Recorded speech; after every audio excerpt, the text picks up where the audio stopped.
भारत के स्वदेशी तेजस लड़ाकू विमान को लेकर एक बड़ी चिंता सामने आई है। दुबई एयर शो में तेजस का क्रैश होना भारत के डिफेंस एक्सपोर्ट मिशन को बड़ा झटका माना जा रहा है।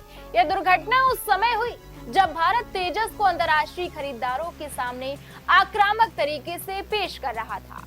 मिस्र से लेकर आर्मेनिया और दक्षिण पूर्व एशिया के देशों तक कई संभावित खरीदार इस विमान पर निगाहें लगाए हुए थे, लेकिन अब पूरी तस्वीर इस बात पर टिकी है कि जांच रिपोर्ट क्या कहती है।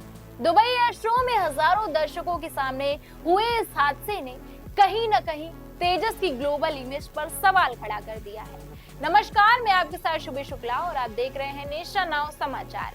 देखिए हमारी एक खास रिपोर्ट। भारत के स्वदेशी तेजस लड़ाकू विमान ने हाल के वर्षों में अपनी क्षमता प्रदर्शन और किफायती कीमत की वजह से अंतर्राष्ट्रीय स्तर पर एक भरोसेमंद हल्के लड़ाकू विमान के रूप में पहचान बनाई है। लेकिन दुबई एयर शो में हुए हादसे ने भारत की उम्मीदों को बड़ा झटका दिया है। इस एयर शो को तेजस के वैश्विक प्रमोशन के लिए भारत का सबसे महत्वपूर्ण मंच माना जा रहा था। ठीक उसी समय विमान का क्रैश होना कई अंतर्राष्ट्रीय डिफेंस एनालिस्ट को हैरान कर गया। दुर्घटना उस वक्त हुई जब भारत तेजस के नए एडवांस वर्जन को दुनिया के सामने पेश कर रहा था। भारतीय वायुसेना ने कुछ ही महीने पहले तेजस MK-1A के 180 विमानों का विशाल ऑर्डर दिया, जिससे दुनिया भर में इसके प्रति भरोसा बढ़ा था। तेजस का सुरक्षा रिकॉर्ड भी अब तक काफी अच्छा रहा है।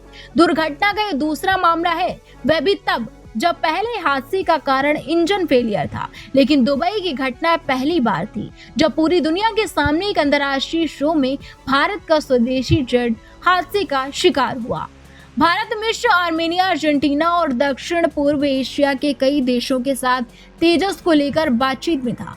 इन देशों की वायुसेनाएं किफायती, विश्वसनीय और आधुनिक टेक्नोलॉजी वाले विमानों की तलाश कर रही थी। तेजस की कीमत, तकनीकी साझा करने की भारत की नीति और 220 से ज्यादा विमानों के भारतीय बेड़े में शामिल होने की संभावना इसे कई छोटे देशों के लिए बेहतरीन विकल्प बनाती है। लेकिन अब इन सभी संभावित सौदों का भविष्य काफी हद तक इस बात पर निर्भर करेगा कि भारत की जांच रिपोर्ट क्या कहती है। भारत सरकार के लिए यह झटका इसलिए भी बड़ा है क्योंकि केंद्र 2014 के बाद से रक्षा निर्यात को दोगुनी तेजी से बढ़ाने में जुटा है। भारत पहले ही रॉकेट, मिसाइल, ड्रोन, गोला बारूद और वायु रक्षा प्रणालियों का बड़ा निर्यातक बन चुका है। वित्त वर्ष 2024-25 में हथियारों का निर्यात 23,600 करोड़ रुपए पार कर गया है, जो अपने आप में एक रिकॉर्ड है। रक्षा मंत्री राजनाथ सिंह ने 2029 तक 50,000 करोड़ रुपए सालाना निर्यात का लक्ष्य रखा है। इसी बीच पाकिस्तान में कुछ सोशल मीडिया अकाउंट्स ने दुर्घटना को लेकर गलत दावे किए हैं, जैसे कि विमान में तेल रिसाव था या रखरखाव में लापरवाही हुई थी। लेकिन भारत सरकार ने इन दावों का खंडन किया है और बताया कि वे भ्रामक और झूठे वादे कर रहे हैं।